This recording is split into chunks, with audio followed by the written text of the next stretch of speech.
हिंदू राष्ट्र हुआ करते थे 13 देश, लेकिन आज हिंदू धर्म का यहाँ नामो निशान नहीं है।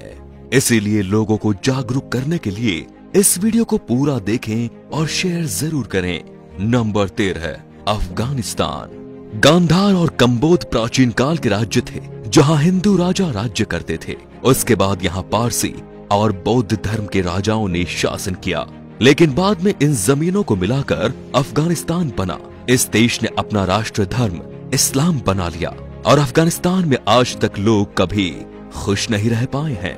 नंबर 12 है पाकिस्तान।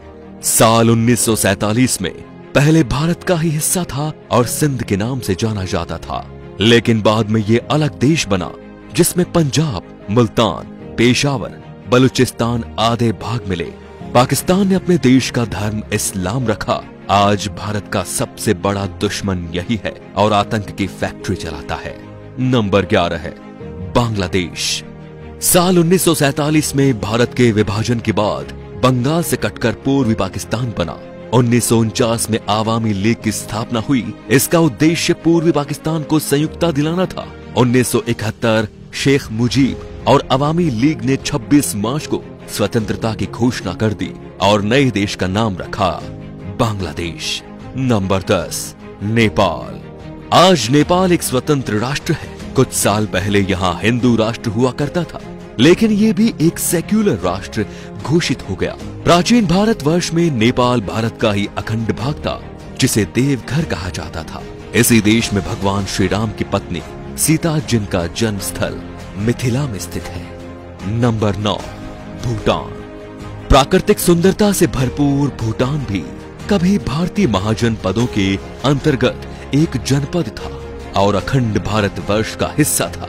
भूटान संस्कृत के शब्द भूतान से बना शब्द है। नंबर 8, तिब्बत। तिब्बत को ट्राइविस्टम कहा जाता था, जहां ऋषिका और तुषाराम नामक राज्य थे। आज चीन द्वारा कब्जा किया हुआ ये देश भी भारतवर्ष का अभिन्न अंग था। तिब्बत में पहले हिंदू फिर बाद में बौद्ध धर्म का प्रचार हुआ और ये बौद्धों का प्रमुख केंद्र भी बन गया।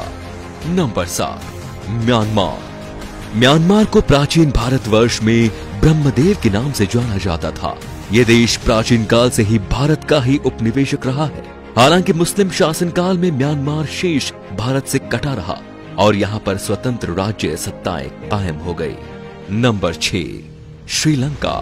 श्रीलंका भारतीय उपमहाद्वीप के दक्षिण में हिंद महासागर में स्थित एक बड़ा महाद्वीप है। ये भारत के चोल और पांड जनपद के अंतर्गत आता था।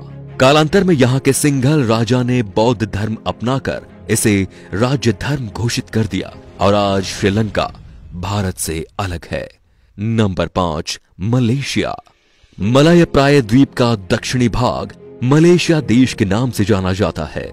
इसके उत्तर में थाईलैंड, पूर्व में चीन का सागर और दक्षिण और पश्चिम में मलक्का का जलडमरू मध्य है। उत्तर मलेशिया के बूजांग घाटी तथा मरबाक के समुद्र किनारे के पास पुराने समय के अनेक हिंदू तथा बौद्ध मंदिर आज भी है। मलेशिया अंग्रेजों के गुलामी से 1957 में मुक्त हुआ। वहां पहाड़ी पर बटुकेश्वर का मंदिर है, जिसे बातू गुफा मंदिर कहते हैं।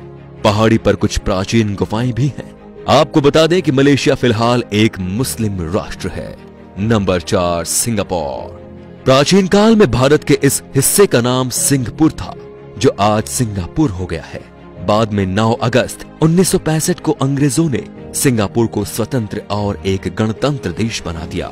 Number 3, Thailand.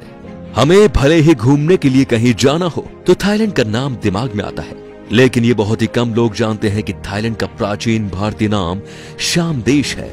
प्राचीन काल में यहाँ हिंदू और बौद्ध धर्म और संस्कृति का एक साथ प्रचलन था, लेकिन अब ये एक बौद्ध राष्ट्र है। खैरात के दक्षिण पूर्व में कंबोडिया की सीमा के पास, उत्तर में लगभग 40 किलोमीटर की दूरी पर यूरीराम प्रांत में प्रशांत फनाम रंग नामक सुंदर मंदिर है। Number 2, Cambodia. पौराणिक काल का कंबोज देश, कल का कंपूचिया और आज का कंबोडिया पहले हिंदू रहा और फिर बौद्ध हो गया। विश्व का सबसे बड़ा हिंदू मंदिर परिसर तथा विश्व का सबसे बड़ा धार्मिक स्मारक कंबोडिया में स्थित है। यह कंबोडिया के अंकोर में है, जिसका पुराना नाम यशोधरपुर है। Number 1, Vietnam. प्राचीन भारतवर्ष में वियतनाम को चंपा कहकर पुकारा जाता था। चंपा के लोग चांप कहलाते थे। वर्तमान समय में चांप लोग वियतनाम और कंबोडिया के सबसे बड़े अल्पसंख्यक हैं। आज के ये अपने आप में एक स्वतंत्र राष्ट्र हैं। भारतीय इतिहास के अनुसार भारत के सम्राट विक्रमादित्य संपूर्ण अरब को जीतकर अपने साम्राज्य में मिलाया था।